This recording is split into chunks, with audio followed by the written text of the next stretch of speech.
Joining me right now, Republican Congressman from the great state of Iowa, Steve King, member of the House Subcommittee on Immigration and Border Security. Congressman, it's been too long. Welcome back, sir.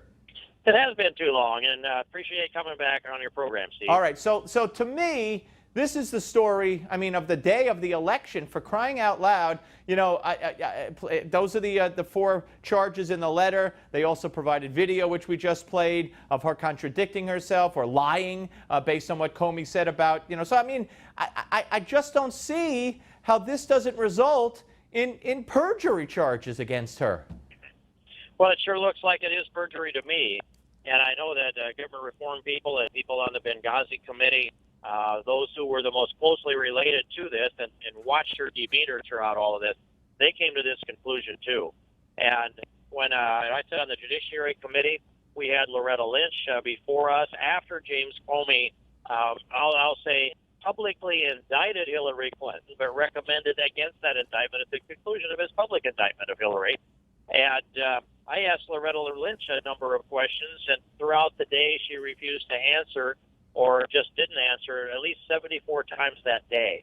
They have created what's the equivalent of, if you remember Abel Poindexter being the deniable link in Watergate, they've set this up strategically among themselves in a way that it is very, very intelligent and very diabolical, and this looks like it's perjury to me. And furthermore, we don't have, there's no, when James Comey interviewed Hillary Clinton for 3.5 hours, everybody knew that was coming.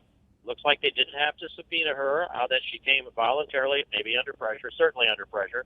But there was no Miranda rights read, at least as near as we can tell. And there was no videotape, there's no audio tape, there's no transcript. All there are notes. And now they said that they're going to make those notes available to Congress. But how would we know that we're going to get all of the notes when we don't get all of the emails from the same outfit? Yeah, no, that's a very good point. Very, very good point. Let me ask you something. You made some remarks the other day, and I don't want to take them out of context. They were in the context of, not that you're endorsing Hillary, certainly, not that you'd like to see her win, certainly, but that if she did win, and again, if I'm misrepresenting him, you clear it up, you could work with her.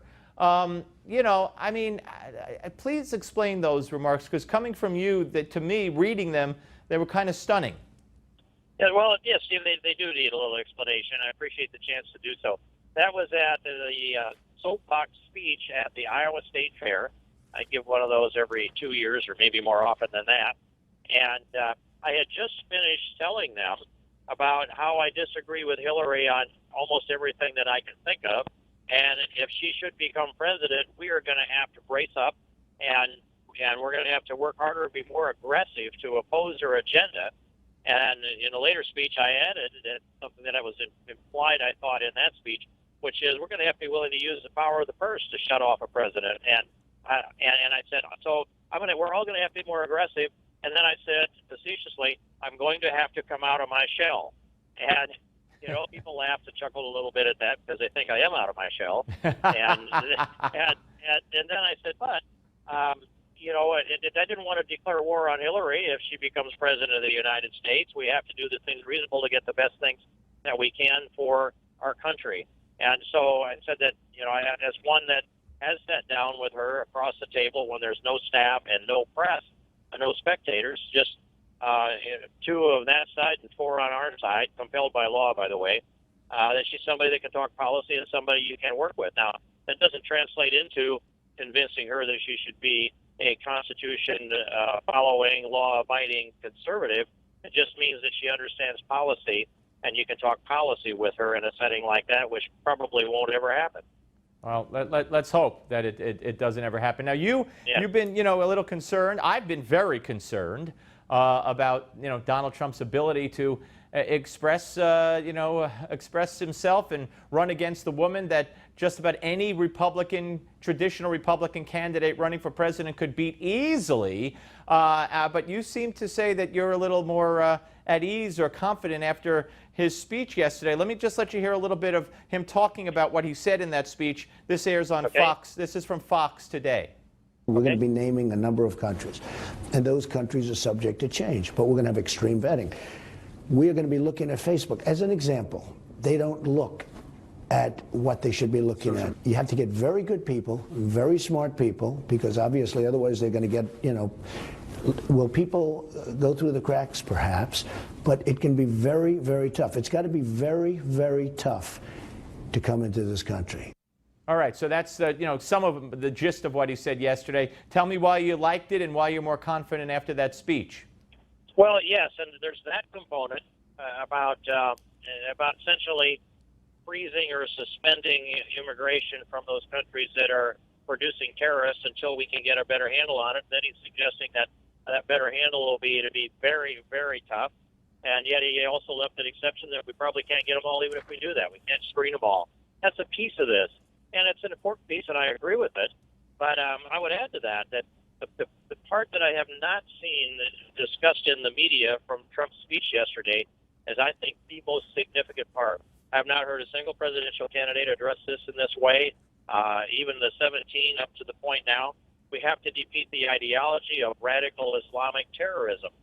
And that is the center of the people we're up against. And he spoke about defeating the Nazis and Japanese fascism and Russian communism. He didn't add Japanese imperialism. I wish he had. But the points along that way are things that I have argued for 2 or 3 years. And it included cyber warfare, taking on their communication system and breaking it down through the internet and any means of electronic communication they have. Financial warfare. He didn't include educational warfare to begin to affect the curriculum and shutting down the madrasas. That's an essential component. But he did talk about building alliances with moderate countries in the Middle East. He specifically included Israel in that. Right. So that says to me he's got a vision on how to defeat these people, and I've been looking for that vision for a while. Good. And I've been convinced Ted Cruz has it and understands it, but this is the first time I've heard Donald Trump speak to it, or anybody with the full breadth that I think it needed to be laid on it. Congressman, come back soon, my friend. Thank you very much. I will do. Thank you very much, too, Steve. Take care. All right. Up next, folks, Kristen Tate returns, libertarian author. She will be here. We'll take your calls. We'll have some fun. We'll relax. We'll kick back. But there's a lot to talk about, so don't go away.